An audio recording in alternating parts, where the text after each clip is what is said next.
Halo guys, halo semua. Apa kabar? Sehat selalu ya buat kalian semua dimanapun berada. Guys, coba deh ingat-ingat. Setiap 4 tahun sekali, pasti ada acara besar yang bikin kita semua begadang. Makan gorengan dan pakai jersey negara lain. Yap, betul banget. Itu Piala Dunia. Tapi guys, ada satu pertanyaan besar yang selalu menghantui kita semua sebagai rakyat Indonesia. Pertanyaan ini udah ada dari zaman kakek kita, zaman orang tua kita, sampai sekarang kita yang ngerasain. Kenapa sih Indonesia nggak pernah masuk-masuk ke Piala Dunia? Padahal loh, kita ini negara besar. Penduduknya lebih dari 270 juta jiwa. Penggemar bolanya? Bisa dibilang hampir semua orang Indonesia suka bola. Kalau ada pertandingan, ramainya minta ampun. Tapi kok ya aneh, pas daftar pemain yang ikut Piala Dunia, nama Indonesia selalu hilang tak berbekas.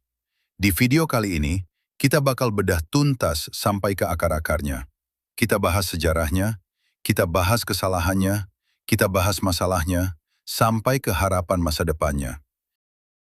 Video ini bakal panjang guys, jadi pastikan kalian siapin minum dan cemilan dulu ya. Nah, sebelum kita masuk ke pembahasan yang serius ini, ada baiknya kalian tekan tombol subscribe dulu ya. Klik loncengnya sampai muncul tanda centang, biar kalau ada video baru dari aku, kalian dapat notifikasi langsung. Jangan lupa like dan komen juga di bawah ya. Oke, gaspol kita mulai.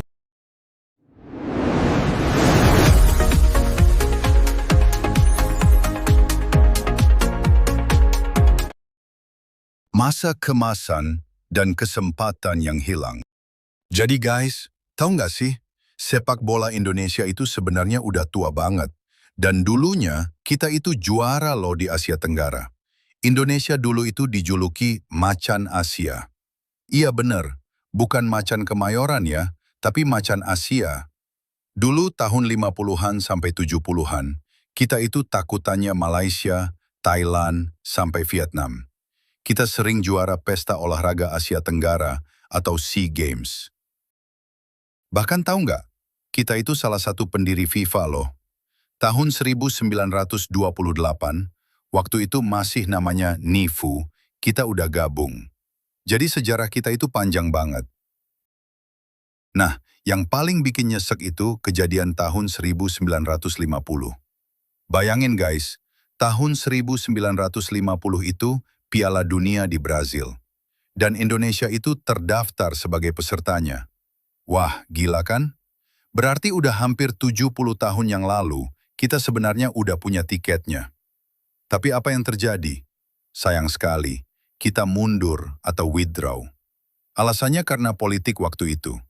Kita nggak mau melawan Israel karena masalah hubungan diplomatik. Jadilah tiket emas itu hangus begitu aja. Kesempatan pertama dan mungkin yang paling mudah itu lewat begitu saja. Terus, pas tahun-tahun berikutnya, kita punya pemain-pemain monster loh. Ada Sujipto Suntoro yang dijuluki si gila gol. Dia pernah bikin 17 gol dalam satu turnamen. Belum ada yang bisa pecahin rekor itu sampai sekarang. Ada Roni Patinasaranyi, ada Isman Ismanto alias Bung Isman, ada Abdul Qadir. Mereka itu skillnya nggak main-main. Tapi masalahnya, sistem kualifikasi dulu itu beda. Kadang cuma main 2 leg, kalah sekali langsung pulang. Jadi untung-untungan banget. Kadang kita kalah tipis, kadang memang lawannya lebih kuat. Tapi intinya, zaman dulu kita itu nggak kalah jago kok sama negara lain. Kesalahan strategi pindah konfederasi. Nah, masuklah kita ke tahun 90-an. Di sini mulai muncul keputusan yang sampai sekarang masih diperdebatkan. Tahun 1995, PSSI waktu itu punya pemikiran, wah, di Asia ini susah ya lawan Korea, Jepang, Iran, lawan yang kuat-kuat terus susah lolos. Akhirnya diambil keputusan besar, kita keluar dari AFC, Asia, dan pindah ke OFC, Oceania. OFC itu konfederasi yang isinya negara-negara kecil kayak New Zealand, Fiji, Vanuatu, Samoa. Pemikirannya simple, lawan yang kecil-kecil biar mudah jadi juara, terus lolos ke Piala Dunia. Eits, tapi siapa sangka, Ini malah jadi bumerang terbesar dalam sejarah sepak bola Indonesia.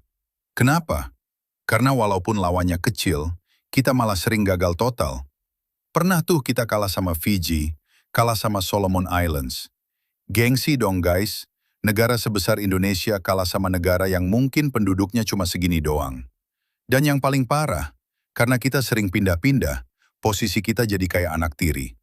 Hubungan sama AFC jadi kurang akrab. Padahal kan akhirnya kita balik lagi ke AFC juga. Waktu yang habis sekitar 5-6 tahun di OFC itu sebenarnya sia-sia banget. Pembinaan pemain jadi nggak terarah, karena lawannya levelnya beda jauh. Jadi pas balik lagi ke Asia, kita kaget. Lawan-lawan udah makin cepat, makin kuat, makin fisik. Kita malah jadi tertinggal jauh. Malapetaka tahun 2015 yang bikin makin tertinggal.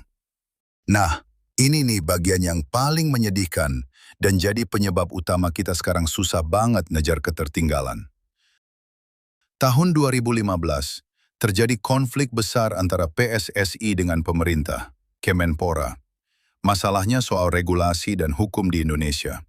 Singkat cerita, masalah ini memuncak sampai FIFA turun tangan.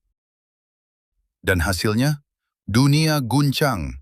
FIFA memberikan sanksi berat berupa suspensi atau pembekuan keanggotaan Indonesia. Bayangin guys efeknya apa? 1. Timnas Indonesia dilarang main pertandingan resmi sama sekali. 2. Kita langsung diskualifikasi dari kualifikasi Piala Dunia 2018 dan Piala Asia. Padahal saat itu kita lagi ada di posisi yang bagus di grup. 3. Klub-klub Indonesia juga nggak boleh ikut kejuaraan Asia. 4. Bahkan wasit dan pelatih kita pun dibekukan. Selama setahun lebih kita mati suri. Nggak ada kegiatan internasional sama sekali. Sementara itu guys, lihat negara lain apa yang dilakuin. Vietnam, Thailand, Malaysia, mereka terus berlatih, mereka terus bertanding, mereka terus berkembang. Tapi kita berhenti total. Ini yang bikin jarak kita makin jauh. Generasi pemain muda waktu itu kehilangan momen penting buat menimba pengalaman internasional. Jadi wajar kalau sekarang kita merasa kewalahan lawan mereka. Karena mereka udah lari kencang, kita sempat berhenti dan harus mulai dari nol lagi.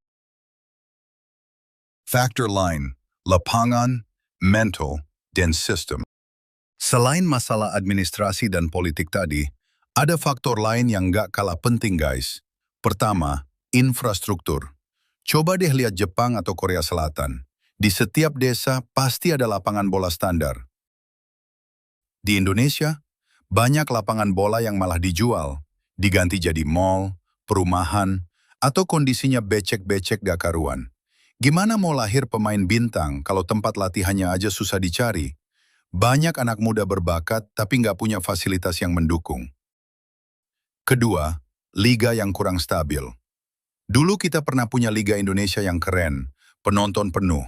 Tapi sering ada masalah, mulai dari masalah kepemilikan, pengaturan skor atau match fixing, sampai kompetisi yang sering berhenti tengah jalan.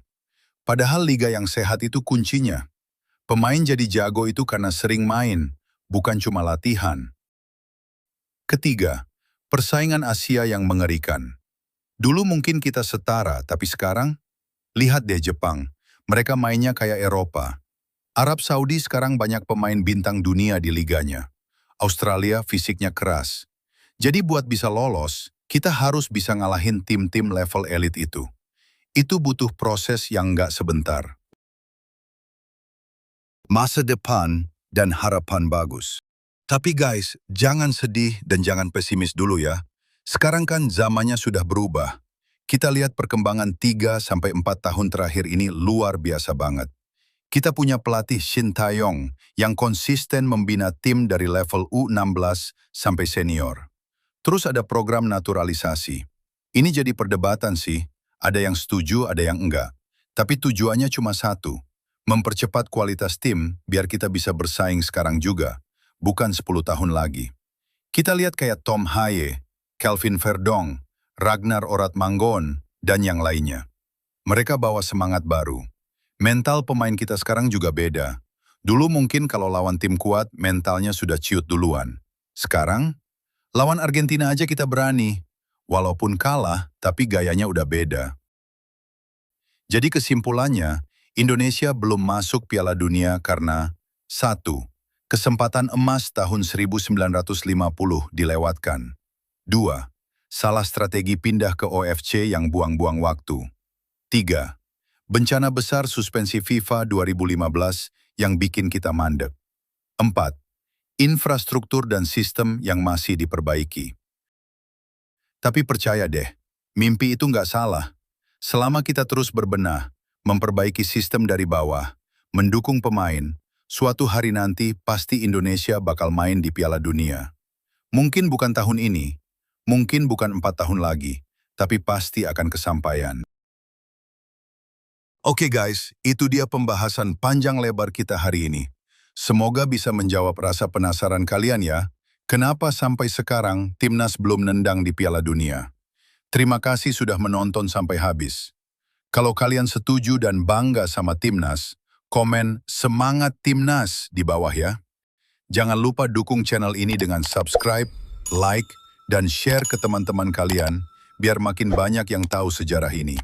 Sampai jumpa di video-video seru berikutnya. Tetap semangat, tetap cinta bola, dan wassalamualaikum warahmatullahi wabarakatuh.